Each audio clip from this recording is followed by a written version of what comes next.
Hello everybody, welcome back. Today I'm going to be doing an update to Altergeist's post-Duelist Nexus with the release of the new support.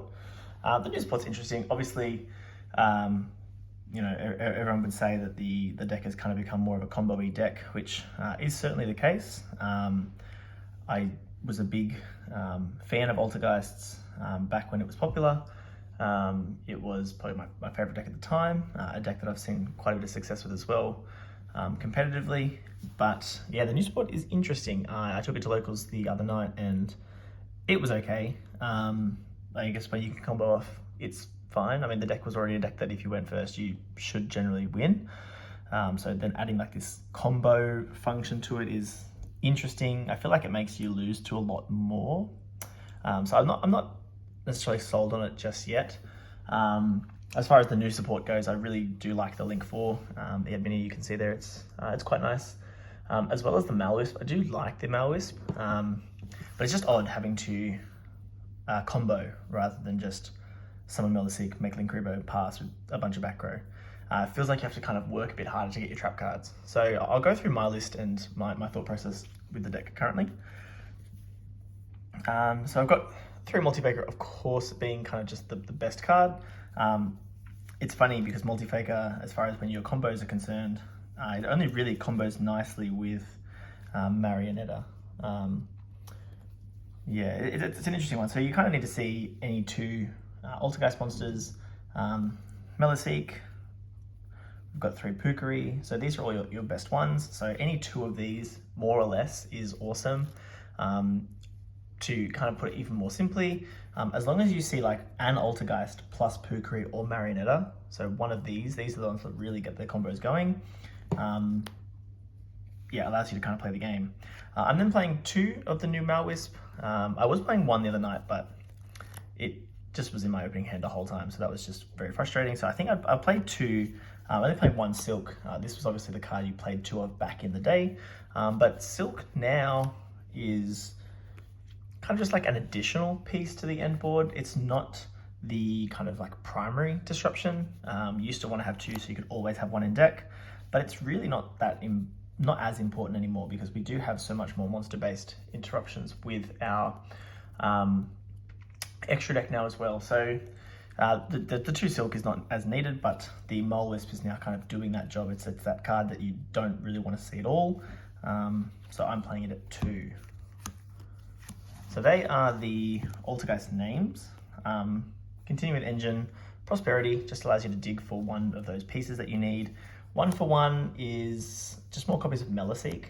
That's not necessarily, it's also more copies of Pukari, but it's an extender when you want to see 2 names. So that's why I'm kind of opting to play it, but I'm not super sold on it. The Altergeist traps we have are, of course, the 3 spoofing, 2 protocol as well, 1 manifestation and 1 haunted rock. You would have already noticed I'm not playing the Penetrator and the other new Altergeist trap card. I feel like they're only good when you're doing well, and if you're doing well, then you're already doing well. I know that doesn't really make sense, but they kind of just win more. I think you can already combo pretty hard without them, and I feel like they only really help out more if you're comboing already. So I've opted to play more trap cards where they would be. So I'm playing 3 Solemn Strike. This is just any 1 trap card. It could be like Daruma Cannon, for example, but like Daruma Cannon's useful going second, to be able to set and use flip going second, but I think Strike is just generically powerful. I just wanted to have a trap that I could activate, like just another trap that could help trigger Faker. The rest of the non-engine, we've got Ash and Droll. Ash just being a generically good hand trap. Droll being pretty good this format as well. And then I'm playing Evenly Matched and Imperm because being able to trigger Faker off either of these just feels really strong. So that's why I'm playing Evenly in the main. Imperm's obviously a mainstay.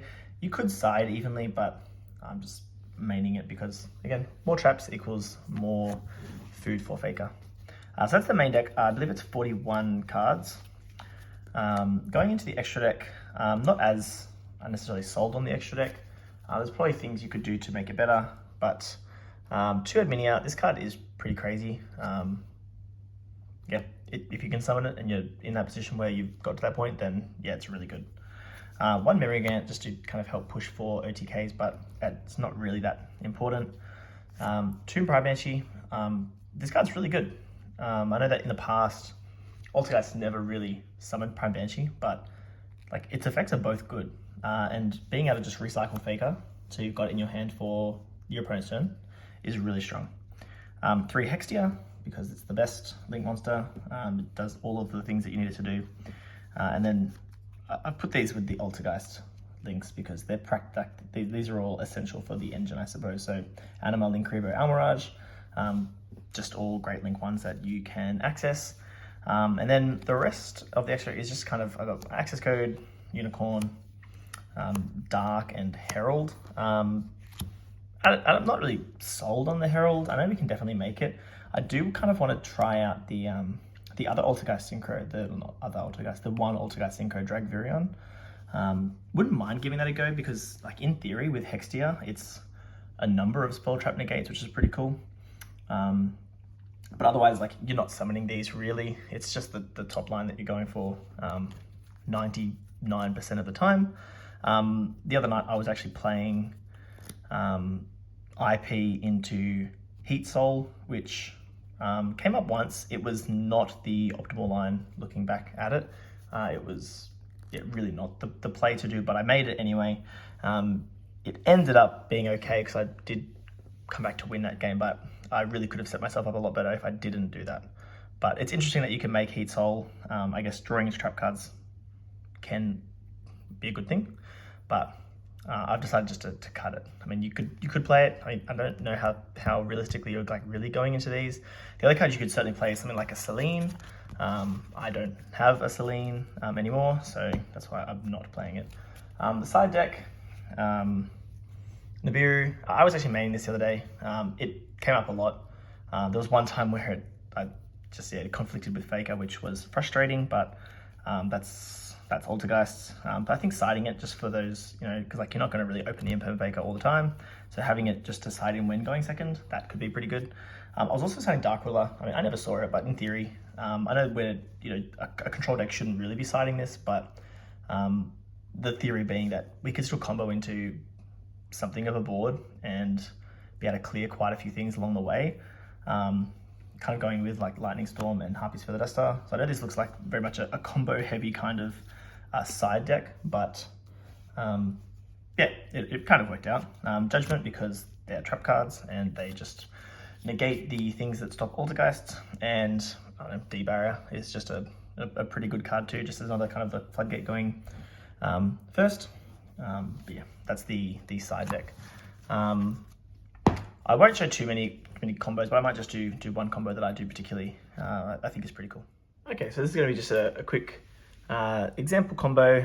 There are so many other combo videos out there that probably just do a much better job of showing this, but I'll just show a quick example.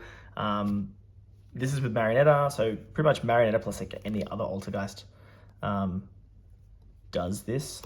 It's pretty good. So you're going to go Marionetta, use its effect to set Haunted Rock, which you can activate by discarding whatever Altergeist you have. So like Faker, for example, Meliseek is another really good one. Pukari, they just do all this as well. So now we can go Marionetta, send Haunted Rock, summon out the Faker, which does trigger the Faker as well. So we'll use Faker, of course, to summon out Meliseek here. We can link to make Hextia. It's going to trigger the Meliseek, which can add Molvisp, who can summon itself and summon out a friend additionally. Now we can link off the Hextia to go into Prime Banshee. It's going to trigger the Hextia. We'll grab the Protocol. Next, we can. I've missed something. No, I haven't. Next, what we can do is use the Prime Banshee we can tribute the Malwisp to put the Pukari on the field. Now we can go Prime Banshee and Pukari into the Adminia. The Pukari will add itself back to the hand, as well as the Adminia setting the manifestation to the field.